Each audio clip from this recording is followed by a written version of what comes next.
Yun ang mga ka-breeder. Ang sinasabi ko talaga natuluyan talaga. Ano yung ibon. Yan, tinitingnan nila.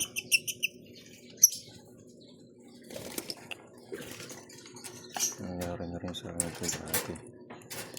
Ang ibon pa. Ito, ang tagal na kasi nilang walang inakay. Sa dagdagan ko sila, nagdagdag kami ng mga breeder. Kasi nga, puro pinabasag nila yung itlog nila yung mga nakarat. Ewan yung bakit. Hindi ko rin alam bakit ganito yung Pero wala.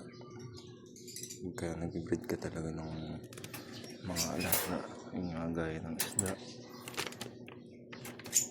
Pusa, aso, kung ano. Parang normal lang talaga na mamatay yung mga ganito. So nakakalungkot, nakakahinayang din. Pero ko lang mga breeder. Sayang na naman. Pero tuloy lang dapat. Hinayang. Parang hinanpid ko na lang pero wala talaga.